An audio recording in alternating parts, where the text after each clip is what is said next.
Assalamualaikum warahmatullahi wabarakatuh. Selamat pagi, salam sejahtera untuk kita semua. Alhamdulillahirabbil alamin, wassalatu wassalamu ala asrofil anbiya wal mursalin wa ala alihi wa sahbihi ajmain. Amma ba'du.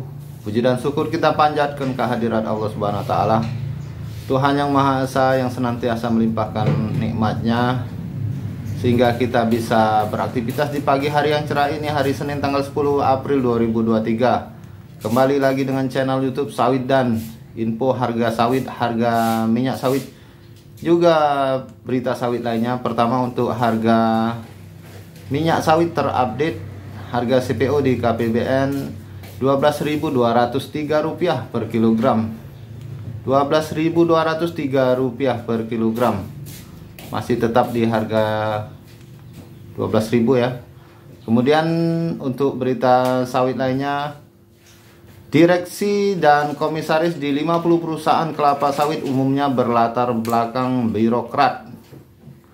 Info Sawit Jakarta. Dalam sebuah studi terbaru yang dilakukan Transparansi Internasional atau TI Indonesia mencatat bahwa persepsi anti korupsi di kalangan perusahaan sawit di Indonesia masih sangat rendah. Lembaga tersebut menilai 50 perusahaan sawit dari berbagai aspek, termasuk program anti korupsi, keberadaan politically exposed person atau PEPS, dan pelaporan pemilik manfaat akhir perusahaan. Bahkan diungkapkan penulis laporan dan penelitian TI Indonesia, Felicia Angelia Tanfil, permasalahan tata kelola sawit kompleks karena banyaknya aktor dan kepentingan. Seharusnya semakin banyak pihak terlibat dalam tata kelola, seharusnya bisa membenahi itu semua. Tetapi ini justru menjauhkan diri dari kata adil dan berkelanjutan. Tuturnya dalam peluncuran laporan tersebut belum lama ini, seperti dilansir Beta Hita.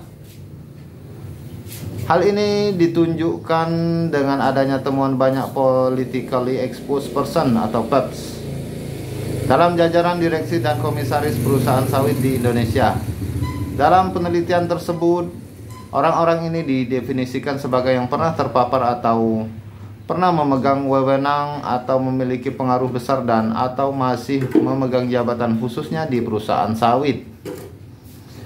Menurut Felicia, ada 6 kategori PEPS yang diteliti, antara lain birokrat, militer, jaksa, hakim, polisi, orang dekat PEPS, oligarki, dan orang yang memiliki jabatan strategis. Ketika kami profiling komisaris dan direksi 50 perusahaan tersebut, paling banyak yang memiliki latar belakang birokrat.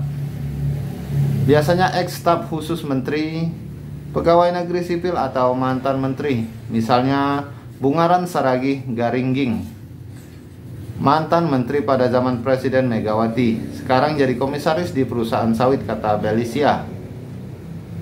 Penelitian itu menemukan 33 dari 50 perusahaan sawit yang dinilai memiliki direksi dan komisaris yang tergolong sebagai PEPS.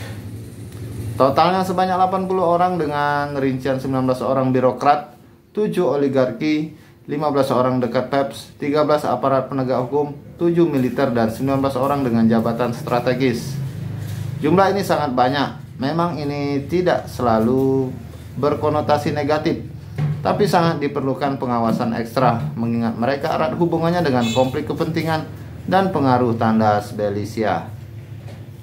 Baik sahabat YouTube dimanapun Anda berada, kemudian info harga TBS sawit di daerah Merangin Jambi di tingkat PKS, harga masih tetap di Rp2.280 per kilogram, Rp2.280 per kilogram. Bagaimana dengan di daerah lain? Silakan teman-teman tinggalkan komentar di kolom komentar berapa harga TBS sawitnya di masing-masing daerah.